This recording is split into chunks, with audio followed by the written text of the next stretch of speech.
যুক্তরাষ্ট্রের সম্পর্ক বর্তমানে এক উত্তেজনাপূর্ণ কূটনৈতিক সংঘর্ষে পরিণত হয়েছে, যেখানে পারমাণবিক অস্ত্রের ঝুঁকি এবং জাতিগত অহংকারের চরম মাত্রা প্রতিনিয়ত স্পষ্ট হচ্ছে। এই দ্বন্দ্বের মাঝে উভয় দেশ একে অপরকে চ্যালেঞ্জ করছে, যার ফলস্বরূপ উত্তেজনা দিন দিন বেড়েই চলেছে। যুক্তরাষ্ট্রের প্রেসিডেন্ট ডোনাল্ড ট্রাম্প ইরানের পারমাণবিক কর্মসূচি সম্পূর্ণভাবে ধ্বংসের দাবি তুলেছেন, কারণ তিনি মনে করেন যে ইরানের পরমাণু শক্তির বিস্তার আন্তর্জাতিক নিরাপত্তার জন্য এক বড় হুমকি। অপরদিকে ইরান তার শক্তিশালী সশস্ত্র বাহিনী এবং পরমাণু ক্ষমতার ভিত্তিতে বারবার সতর্কতা উচ্চারণ করছে। ইরান স্পষ্টভাবে জানিয়ে দিয়েছে তারা সরাসরি আলোচনায় বসবে না যতক্ষণ না যুক্তরাষ্ট্র তাদের সর্বোচ্চ চাপ প্রয়োগ নীতিকে পরিবর্তন করে। তবে ইরান পরোক্ষ আলোচনায় বসতে প্রস্তুত এবং এমন আলোচনাগুলো তৃতীয় পক্ষের মাধ্যমে অনুষ্ঠিত হতে পারে।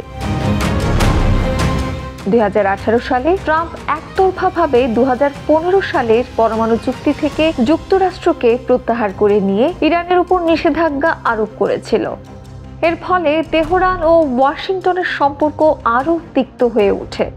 তবে ইরান সরাসরি আলোচনায় বসতে অস্বীকার করলেও পরোক্ষ আলোচনার জন্য তার দরজা উন্মুক্ত রেখেছে।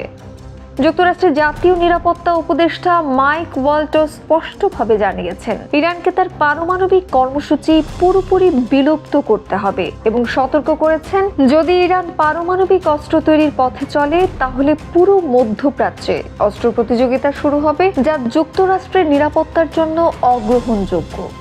এদিকে ইরান এই ধরনের হুমকির প্রতি প্রতিক্রিয়া জানিয়ে বলেছে তারা যে কোনো আগ্রাসনের মোকাবেলায় সম্পূর্ণ প্রস্তুত।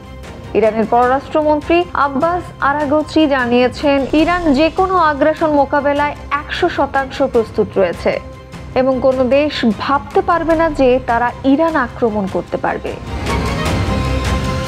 ইরান নিশ্চিত করেছে তার সশস্ত্র বাহিনী, চিকিৎসা সহায়তা বাহিনী, জনগণ সবাই প্রস্তুত রয়েছে এবং কোনো সামরিক পদক্ষেপ গ্রহণ করলে তার যথাযথ জবাব দেওয়া হবে।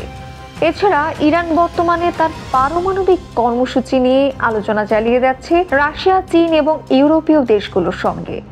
তবে যুক্তরাষ্ট্রের সঙ্গে সরাসরি আলোচনায় বসার কোনো ইচ্ছে নেই তাদের, যতক্ষণ না যুক্তরাষ্ট্র তাদের মনোভাব পরিবর্তন করে। ইরান আবারও স্পষ্ট করে বলেছে আমরা কোনো চাপ বা হুমকির সামনে আলোচনা করতে আগ্রহী নই। এই পরিস্থিতি থেকে স্পষ্ট হয়ে ওঠে যে ইরান এবং যুক্তরাষ্ট্রের মধ্যে কূটনৈতিক উত্তেজনা ও সংঘর্ষ এখন এক তীব্র পরিণতির দিকে এগিয়ে চলেছে, যা ভবিষ্যতে বিশ্বের নিরাপত্তা পরিস্থিতিকে আরও বেশি প্রভাবিত করতে পারে। প্রসঙ্গত, যুক্তরাষ্ট্র এবং ইরানের শক্তির মধ্যে মূল পার্থক্য তাদের সামরিক এবং অর্থনৈতিক সক্ষমতায় রয়েছে।